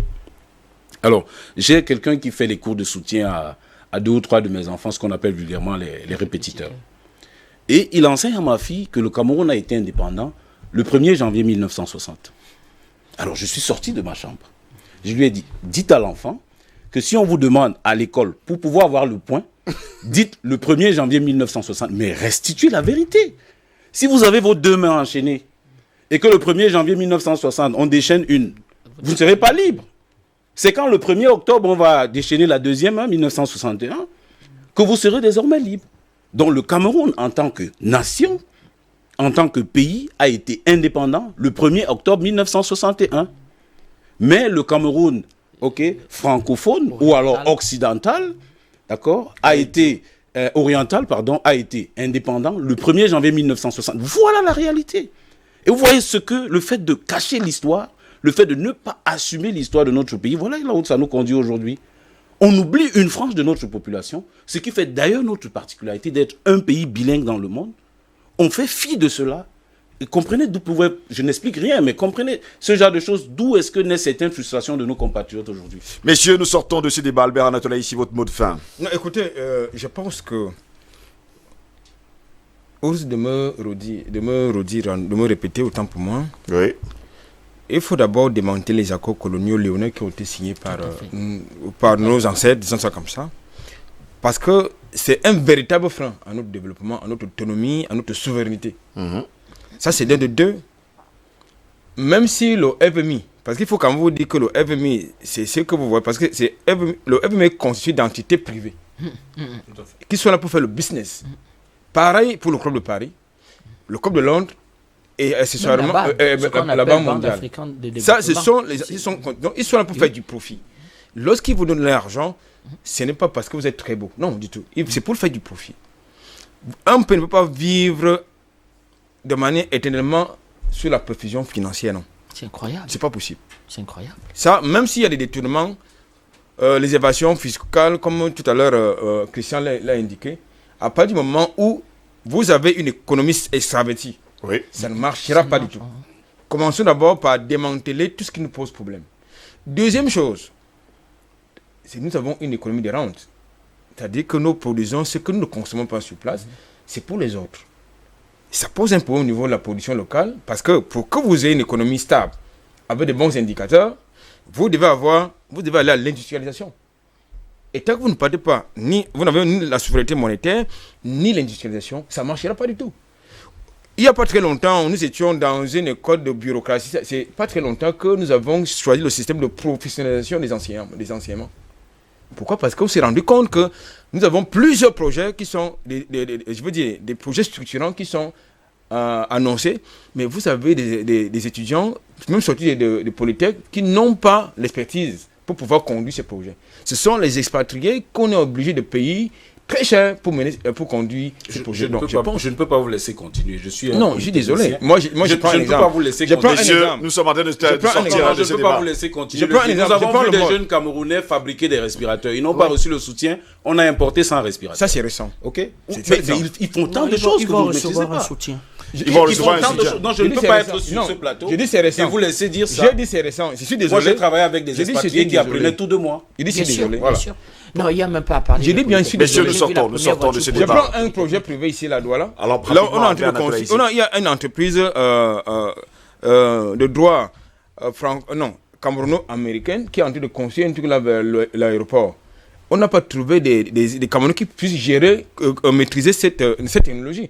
On est allé chercher les employés du côté de l'Afrique du Sud pour venir faire ce job. C'est quelle technologie? C'est quelle technologie? Donc moi je pense que... Vous êtes journaliste, voilà dans les choses. Non, moi j'ai mis une enquête, je suis désolé. Je vous invite à investiguer davantage. J'ai mené Je vous invite à investiguer. Quel type de travaux? Albert Natola, ici, on vous a compris. Merci. Mentionner peut-être menuiserie. Dans tous les cas, rapidement. Pour chuter, je viens de dire que nous avons besoin de sortir de l'économie d'extraversion. Oh là là. Il faut également dire que quand on parle de construction mécanique, il y a des Camerounais qui le font d'ailleurs sur le triangle national camerounais. C'est-à-dire en matière de technologie, on peut pas. J'ai de bonnes relations avec Polytechnique, ce sont des génies.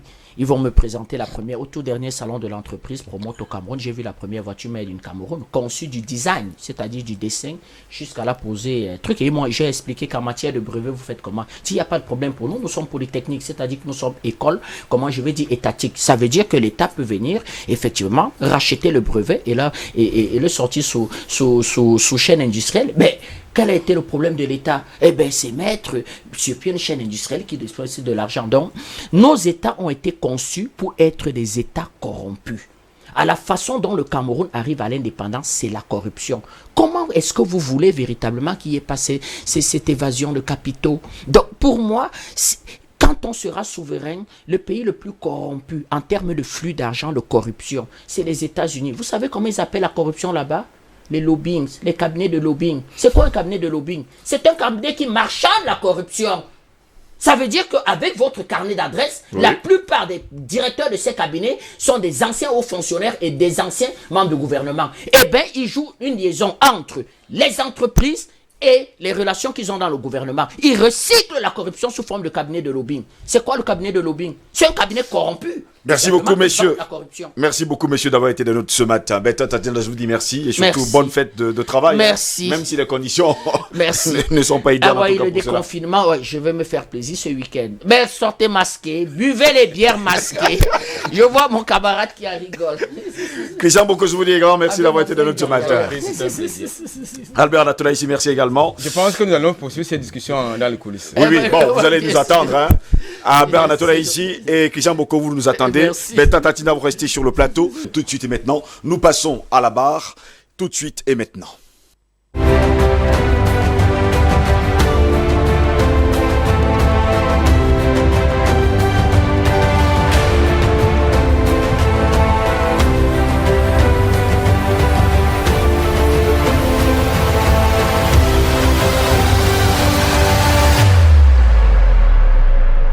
Il s'appelle Jean-Jacques Ekindi. Il était le président du MP, le mouvement progressiste. Mais hier, 30 avril de l'an de grâce 2020, il a pris la ferme décision devant les journalistes, lors d'une conférence de presse d'ailleurs, chez lui-même, de démissionner de ce parti pour rejoindre justement le RDPC, le Rassemblement démocratique du peuple camerounais, parti qu'il avait quitté lui-même, il faut le préciser, il y a encore quelques décennies. Il est donc rentré, il faut le dire, chez lui, et il nous faisait savoir tout simplement qu'il est rentré à la base. Et c'est lui, bien sûr, qui est à la barre ce matin. Nous suivons d'ailleurs cette information.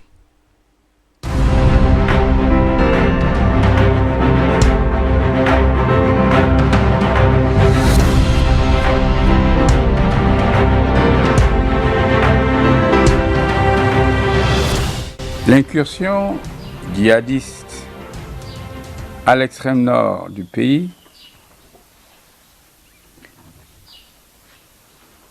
la rébellion armée dans les régions du nord-ouest et du sud-ouest, l'instabilité frontalière à l'est du pays sont des défis sécuritaires de première importance. À cela s'ajoute la pandémie du Covid-19 qui met à mal nos systèmes sanitaires, scolaires et économiques. N'oublions pas la corruption généralisée qui affecte toutes nos transactions publiques et privées, la crise des compétences dont la gestion laisse à désirer, le dévoiement de la jeunesse qui s'enflamme pour des chimères et l'activité politique qui mène dans un cul-de-sac. Plus aucune chambre du Parlement ne dispose d'un groupe parlementaire d'opposition et la présence d'élus de cette catégorie est essentiellement due à la corruption et au repli identitaire. Il n'empêche qu'au total, après avoir vécu en 1992 une Assemblée nationale dominée par l'opposition avec 92 députés contre 88 pour le parti au pouvoir, et un président de la République élu avec 39% des voix, le score le plus faible jamais obtenu par un président, contre près de 61% des voix pour l'opposition, dont le principal challenger, avec 36%, se trouvait seulement à 3 points du vainqueur. Voici la cartographie politique en 2020. Plus de 140 députés pour le RDPC et moins de 40 pour les 7 autres partis, dont aucun ne dispose évidemment de groupe parlementaire. Dans la nomenclature camérale, on les appelle les partis divers. Il nous est paru très clairement qu'une telle configuration aussi fracturée n'est pas en mesure de faire front aux défis existentiels évoqués plus haut. L'histoire récente le démontre. Le président de la République, Paul Biya, en a eu la prescience, puisqu'il en avait appelé au vaste rassemblement lors de la campagne, bien au-delà de son propre parti.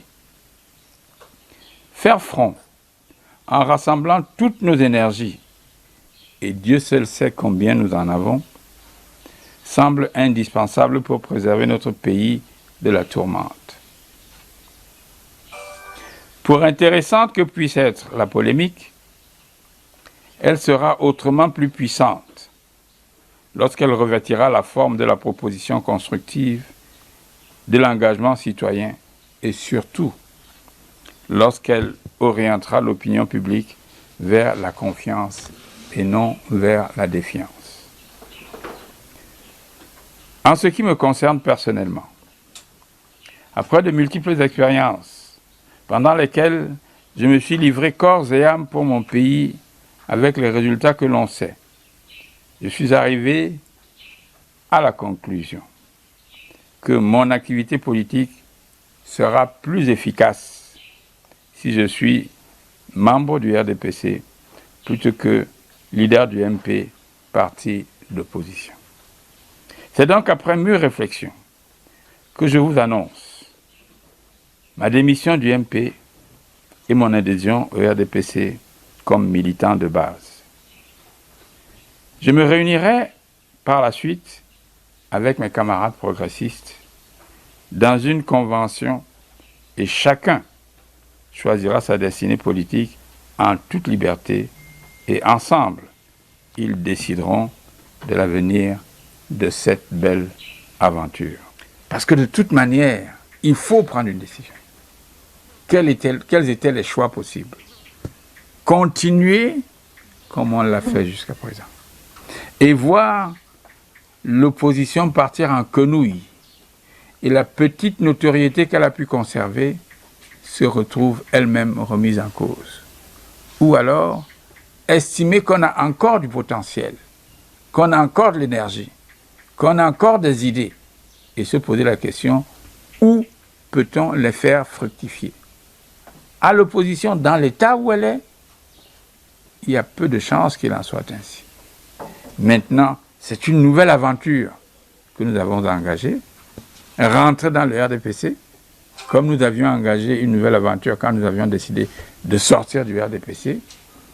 Le combat va continuer, mais j'ai le sentiment qu'il aura un impact beaucoup plus important sur la vie de notre pays et de nos populations lorsque il est effectivement joué, lorsque ce combat est mené au sein de ceux qui décident, plutôt que en dehors de l'espace dans lequel les décisions se prennent.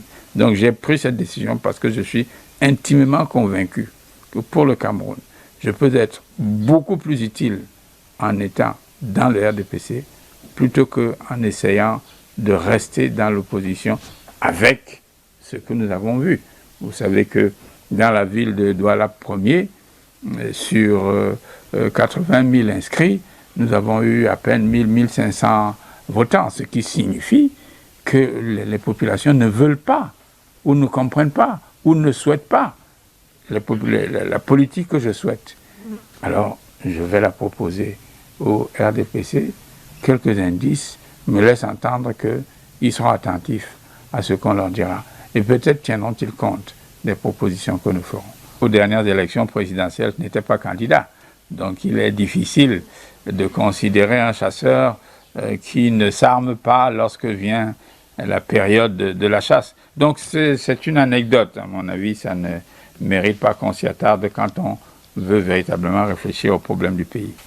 Il faut en permanence évaluer le poids que son activité peut peser dans la conduite des affaires du pays.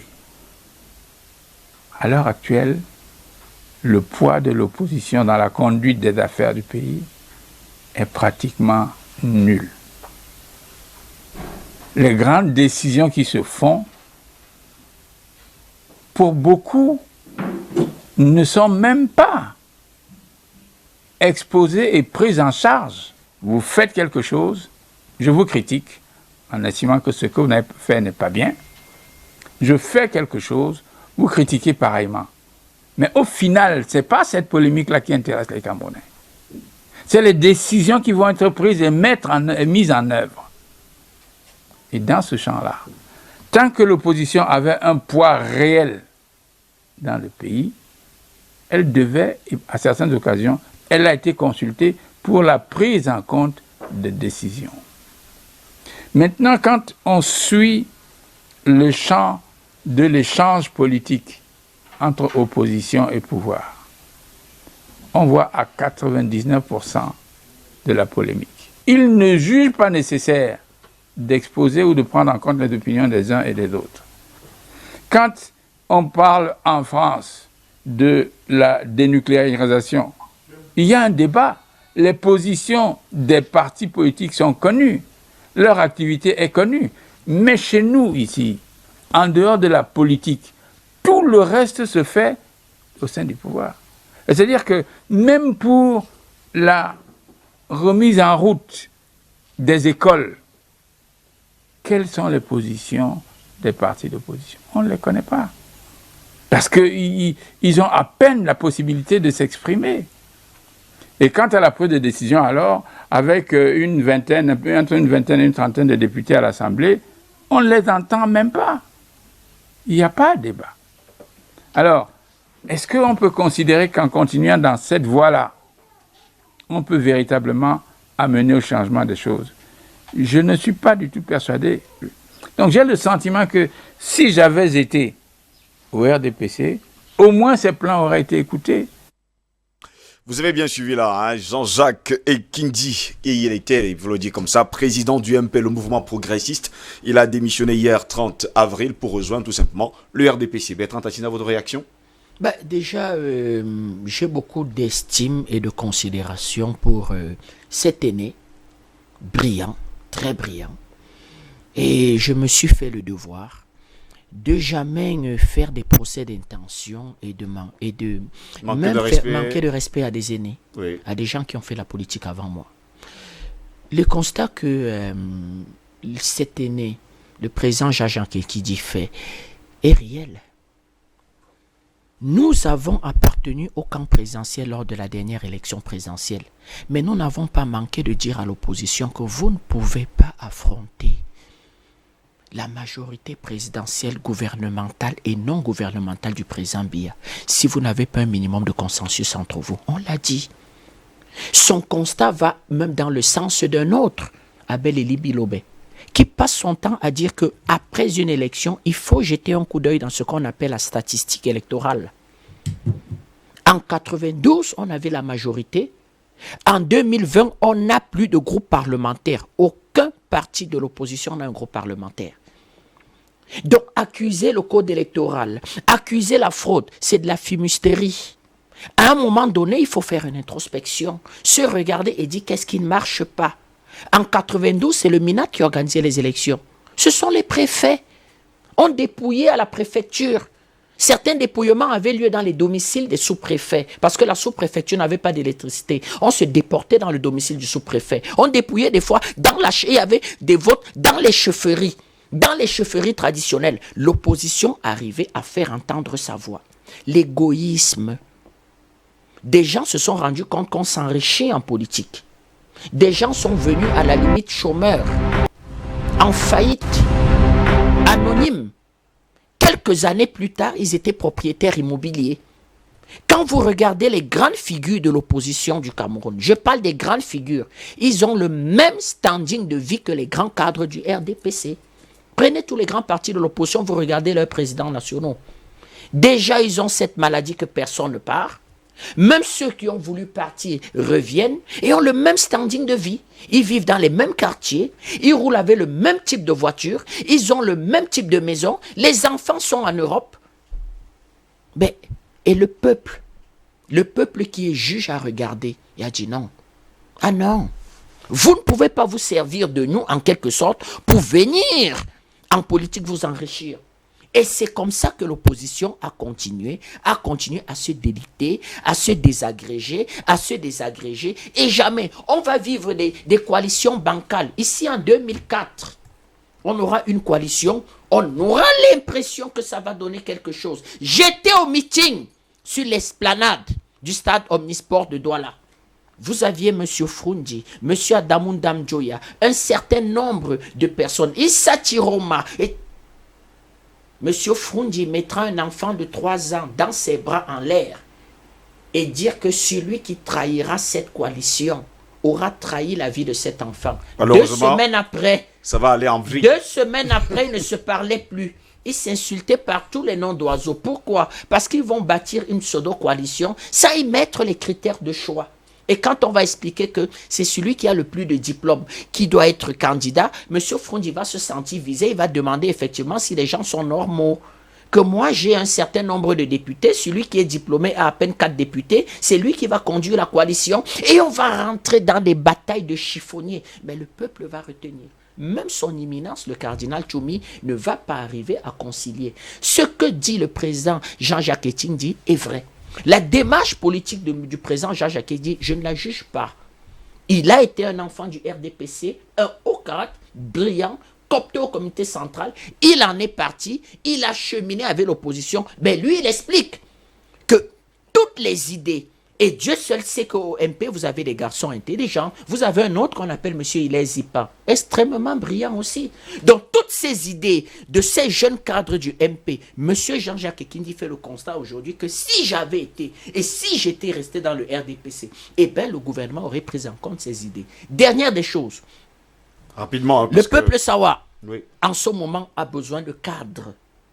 Le peuple Sawa a besoin de cadres qui puissent défendre, comment je vais dire, les déshydratants. Ils ont des problèmes, les Sawa.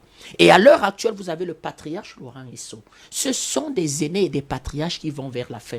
Donc, il faut peut-être de grands cadres. Donc, une décision comme celle-ci, je ne serais pas surpris que les notabilités Sawa soit allé rencontrer Jean-Jacques Etindi. Je ne serais pas surpris que le patriarche Laurent Esso soit allé rencontrer Jean-Jacques Etindi. Je ne serais pas surpris que d'autres Camerounais soient allés le rencontrer pour lui dire, écoute grand frère, ton talent ne peut pas passer à perte et à profit. Nous voudrons véritablement que tu puisses travailler pour le bien de ce pays. Merci en tout cas Bertrand Tatita pour cette réaction. Tout de suite et maintenant, il est sur ce plateau. Théo Hiom, avocat au barreau. Bonjour et bienvenue à vous. Bonjour à tous. Merci également d'avoir pris le temps d'être là ce matin. Nous allons parler justement du travail puisque nous sommes le 1er mai. Tout de suite et maintenant, mesdames, messieurs, nous sommes au cœur du droit.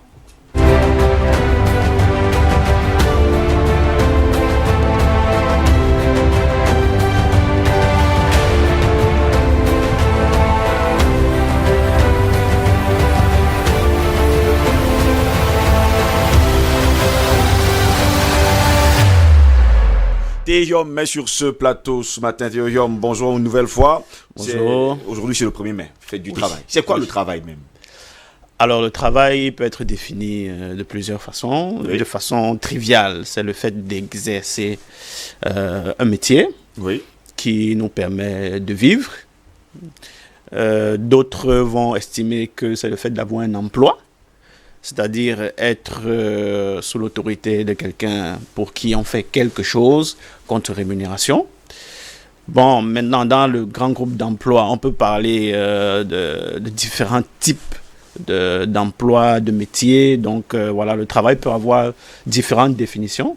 Mais de façon, comme j'ai dit, de façon triviale, c'est le fait d'exercer un métier qui nous permet de vivre. Voilà. Et c'est quoi un travailleur finalement? Oui, alors la question, elle a été débattue au plan juridique. Oui. Au plan juridique même. Mais comme j'ai dit, il n'y a pas de consensus sur la définition même du travailleur. Mais ce que le Code du travail dit du travailleur, c'est que c'est un individu qui donne, qui offre ses services à un autre contre rémunération et sous son contrôle. C'est ça la définition du Code du travail. Finalement, aujourd'hui, est-ce qu'on peut dire au Cameroun qu'il y a réellement de travailleurs quand on sait pertinemment que nous passons par une période très difficile de coronavirus?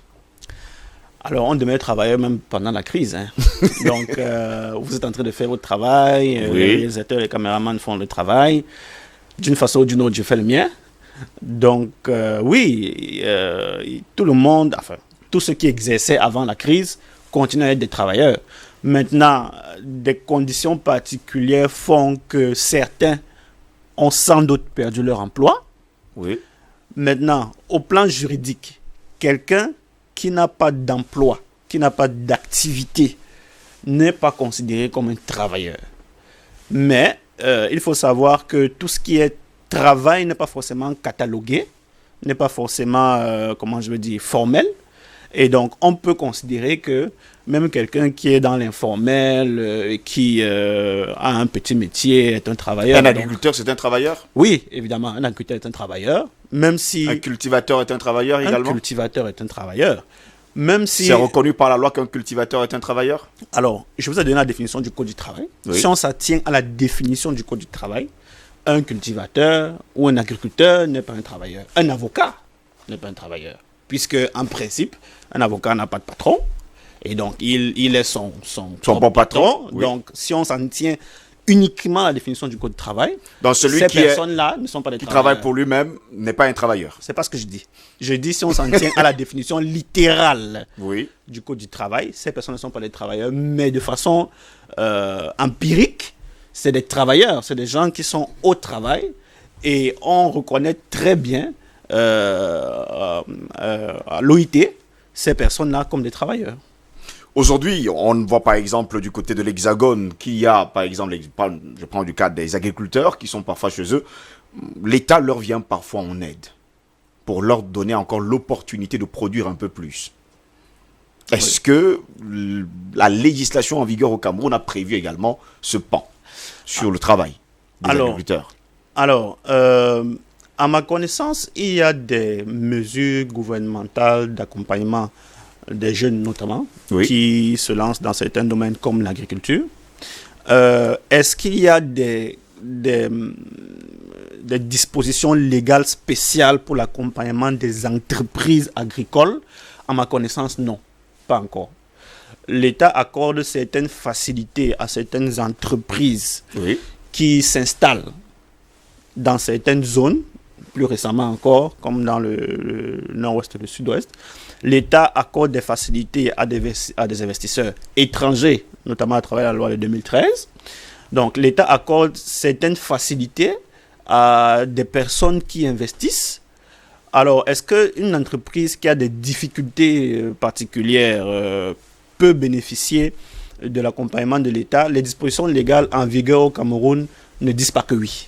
Donc, maintenant, chacun, selon ses propres desiderata, selon sa propre conception ou selon ses propres réalités, peut saisir l'administration compétente de son champ d'action et peut-être va se faire accompagner. C'est des tensions. On regarde quand même avec beaucoup d'amertume le travail que présente en tout cas certains Camerounais. Je prends par exemple le cas du côté du port autonome de Douala avec les dockers qui sont en train de souffrir ces derniers temps-ci. Les dockers sont des travailleurs? Les dockers sont des travailleurs, certains avec des contrats de travail. J'en ai reçu quelques-uns au cabinet. Certains avec des contrats de travail, d'autres non. Mais ce sont des travailleurs. Je vous ai dit hier, hier je pense, que le travailleur ou alors l'employé n'est pas forcément celui qui a un contrat de travail écrit. C'est-à-dire que ce n'est pas forcément parce que vous avez signé un papier qu'on va dire qu'il y a un lien juridique. Est-ce qu'on peut noter dans la législation la précarité même dans le travail? Oui, alors le sous-emploi est un vrai problème. On peut effectivement se dire qu'au Cameroun, la précarité du travail est une réalité et que le sous-emploi est une réalité. Est-ce qu'on peut se dire mieux vaut ça que rien? Je pense qu'on peut toujours améliorer les conditions de travail des dockers par exemple et d'autres, ce qu'on peut considérer comme de petites mains. La difficulté aussi dans notre pays, c'est le contrôle en fait. Ceux qui sont supposés contrôler et s'assurer que les travailleurs sont dans des conditions de travail plus ou moins acceptables, ces personnes-là parfois ne font pas le travail. Et même quand ces personnes éventuellement font le travail, parfois même les décisions qui sont prises ne sont pas appliquées par ceux qui sont supposés les appliquer, parce que ces personnes n'ont pas peur des sanctions. À quoi sert finalement la sécurité sociale? La sécurité sociale sert à beaucoup de choses, c'est-à-dire à prendre en charge les accidents des travailleurs, à s'assurer du paiement de la pension des travailleurs, Oui. à s'assurer de la santé des travailleurs dans une certaine mesure. Voilà, donc toutes ces choses-là. Et le ministère du Travail aujourd'hui, il sert à quoi finalement, puisqu'il y a la précarité dans le travail? Alors, la précarité du travail n'est pas généralisée, d'accord? Il y a des gens qui ont des emplois décents. Il y a des gens qui n'ont pas d'emploi décent d'ailleurs. Oui, il y en a. Un peu comme partout, je veux dire. Oui. Il y a des améliorations à faire, je suis d'accord. La précarité du travail est répandue, je suis d'accord.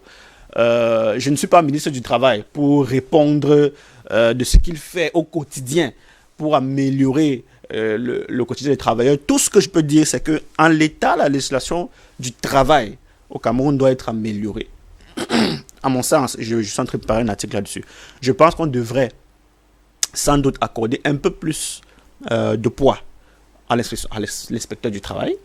Parce que pour l'instant, l'inspecteur du travail, en ce qui concerne les litiges individuels et collectifs, n'a pas un rôle prépondérant. Tout ce qu'il fait, c'est constater. En matière de contrôle, pas un rôle prépondérant non plus. Tout ce qu'il fait, c'est constater et transmettre. Et donc, ceux qui sanctionnent ou accordent des avantages sont parfois en dehors du terrain. C'est-à-dire, c'est soit le juge, soit l'administration centrale.